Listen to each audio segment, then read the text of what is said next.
ஆண்டவராகிய இயேசு கிறிஸ்துவின் நாமத்தில் காலை வாழ்த்துக்கள். இன்றைய மன்னா, உன் நொறுக்குதலுக்கு பரிகாரம் இல்லை, உன் காயம் கொடியது, உன் செய்தியை கேட்பவர் யாவரும் உன் பேரில் கை கொட்டுவார்கள். நாகும் 3:19. பாருங்க, இந்த இடத்துல பயங்கரமான காரியம், கர்த்தருடைய கோபம் பாருங்க. அதில் பார்த்தீங்கன்னா 3ஆம் அதிகாரம் 1 முதல் 4 வசனங்களில் பாவமும் கொடுமையும் பலாத்காரமும் என்றைக்கும் நிலைத்திருக்காது, அதனுடைய எதிர் விளைவுகள் கண்டிப்பாக நிச்சயம் உண்டு. பாவம் கொடுமை எல்லாம் பலாத்காரம்லாம் இஷ்டம் போல் செஞ்சுக்கிட்டு இருந்தா அதெல்லாம் நிலைக்காது. நிச்சயமாக அதுக்கு எதிர் விளைவுகளுக்கும் உடனடியாக இல்லாட்டாலும் ஒரு சில தலைமுறைகளில் அவை நிறைவேறும். என்னால் கொடுமை செய்கிறவர்களுக்கு ஐயோ அப்படின்னு சொல்லி போடப்பட்டிருக்கு. 1லேருந்து 4 வசனங்களை நீங்கள் படித்து பாருங்கள். அதுக்கு பிறகு 8-10 வசனங்களில் பார்த்தீங்கன்னா நோ அம்மோன் என்பது எகிப்தில் பாதுகாப்பான ஒரு இடம். அது எரேமியா 46:25-26 வசனங்களை வாசித்து பார்த்தீங்கன்னா நோ அம்மோனை குறித்து சொல்லப்பட்டிருக்கு. அதை கைப்பற்றுறதுக்காக எந்த படையாலும் முடியாதுன்னு ஒரு எண்ணம் இருந்துச்சு.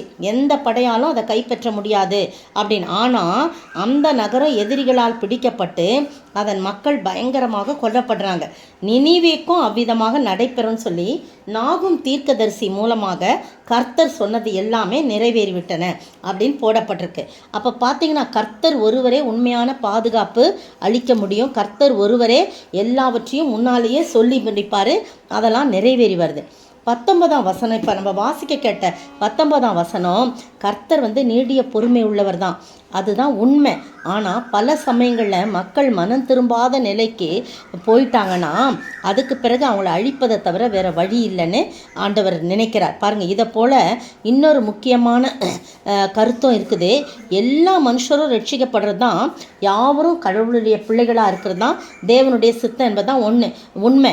1 தீமோத்தேயு 2:4 சொல்லப்பட்டிருக்கு, எல்லா மனுஷரும் ரட்சிக்கப்படவும் சத்தியத்தை அறிகிற அறிவியலையும் அவர் சித்தமுள்ளவராயிருக்கிறார். அதுதான் உண்மை. ஆனால் மனம் திரும்புவதற்கே மறுத்து நாங்கள் மனம் திரும்ப மாட்டோன்ட்டு இஷ்டம் போல காரியங்களை செய்கிறவங்கள நரகத்தை நோக்கி செல்வதற்கு மன உறுதியோடு இருப்பவர்களை தேவன் அப்படியே விட்டுறார். சரி போ, அவ்வளோதான், நீ சொல்லி பார்த்தேன், நீ மனம் திரும்பலை, அவ்வளோதான் சொல்லி விட்டு விடுவார். ஆனால் எல்லாரும் மனம் திரும்பி ரட்சிக்கப்பட வேண்டும் தான் அவருடைய சித்தம். ஆனால் அப்படி மனம் திரும்பாதவங்கள என்ன செய்ய முடியும்? நரகம் ஆள் இல்லாமல் வெறுமையாகவே இருக்காது என்பதை வேதனையான ஒரு உண்மைன்னு சொல்லி சொல்லப்பட்டிருக்கு. நம்ம எங்கே போயிட்டுருக்கோம்? இன்னைக்கு காலை வேளையில் நம்மளை யோசித்து பார்ப்போம். நாம் எங்கே போய் கொண்டிருக்கிறோம்? நமது முடிவு என்ன என்பதை நம்ம சிந்தித்து பார்க்கணும். தேவனுடைய அரசில் சேர்வதற்காக நம்ம ஆயத்தமாக இருக்கிறோமா? யோவான் 3:5 வசனங்கள்லாம் பார்த்தீங்கன்னா அங்கே யார் கேட்குறா? நிக்கோதேமன்றவன் கேட்குறான். என்ன கேட்குறான்? நான் தேவனுடைய ராஜ்யத்துக்கு போகிறதுக்கு என்ன வழி அப்படிலாம் கேட்குறான் இல்லையா? அது நமக்கு தெரியும். நமக்கு அந்த சம்பவம்லாம் யோவான் 3:3 வசனத்தில் இயேசு அதிகாரியான நிக்கோதேமு காலத்தில் என்ன பண்ணுறான்? ஆண்டவர்கிட்ட கேட்குறான், எப்படி நான் தேவனுடைய ராஜ்யத்தில் எப்படி பிரவேசிக்க முடியும் அப்படின்னுலாம் கேட்கும்போது இயேசு சொல்கிறார், ஒரு மறுபடியும் பிறவாவிட்டால் தேவனுடைய ராஜ்யத்தை காண மாட்டான்று மெய்யாகவே உங்களுக்கு சொல்கிறேன்னு சொல்கிறார். அப்போ அவன் கேட்குறான், எப்படி திருப்பி போய் நான் தாயின் கற்பத்தில் பிறக்க முடியுமா அப்படிலாம் கேட்கும்போது, ஒருவன் ஜலத்தினாலும் ஆவியினாலும் பிறவாவிட்டால் தேவனுடைய ராஜ்யத்தில் பிரவேசிக்க மாட்டான்று மெய்யாகவே உனக்கு சொல்கிறேன்னு சொல்லப்படுது. இப்போ நம்ம நரகத்தில் பிரவேசிப்பதற்கு நாம் இடம் கொடுக்காதபடி, கொஞ்சம் கூட சத்துருவுக்கு இடம் கொடுக்காதபடி தேவனுடைய ராஜ்யத்தில் சேர்வதற்கான காரியங்களை செய்யும்படியாக நம்மை அர்ப்பணிக்க வேண்டும்.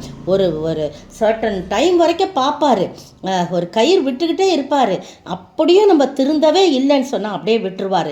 அதுதான் அந்த நொறுக்குதலுக்கும் உன் நொறுக்குதலுக்கும் பரிகாரம் இல்லை, உன் காயம் கொடியது, உன் செய்தியை கேட்பவர் யாவரும் உன் பேரில் கை கொட்டுவார்கள் என்று சொல்லப்பட்டிருக்கிற அந்த வார்த்தை இதுதான். கர்த்தர் நீடிய பொறுமை உள்ளவர் என்பது உண்மையானும் பல சமயங்களில் அவங்க ஆண்டவரை விட்டு போகும்போது அவர் என்ன செய்வார்? அவரை அழிப்பதை தவிர வேறு வழியில்லை. எனவே நாம் ஆண்டவரிடத்தில் திரும்புவோம். தேவனுடைய ராஜ்யத்தில் சேருவதற்கான காரியங்களுக்காக நம்மை அர்ப்பணிப்போம். அவருடைய வருகை சமயமாக இருக்கிறது. காலங்கள் கொடியதாக இருக்குது. காலம் கொஞ்சம் தான் மீதியாக இருக்குது. எனவே அந்த காலத்தை ஆதாயப்படுத்தி வாழ ஆண்டவர் தாமே கிருபை செய்வாராக. ஆமென். காலம் வேகமாய் ஓடுதே, கருத்தில்லாமல் வாழ்கின்றேன். கண்ணும் கருத்துமாய் வாழ்ந்திட உதவி செய்யும் தேவா, எனக்கு உணர்வு தாரும் தேவா. உதவி செய்யும் தேவா, எனக்கு உணர்வு தாரும் தேவா. காலம் வேகமாய் ஓடுதே, உள்ளத்தில் மாற்றம் தேவை எனக்கு. வெளிவேஷம் என்றும் வேண்டாம், மறுரூப வாழ்வை தந்து என்னை உணவானாய் மாற்றிவிடும். மறுரூப வாழ்வை தந்து என்னை உணவானாய் மாற்றிவிடும். காலம் வேகமாய் ஓடுதே.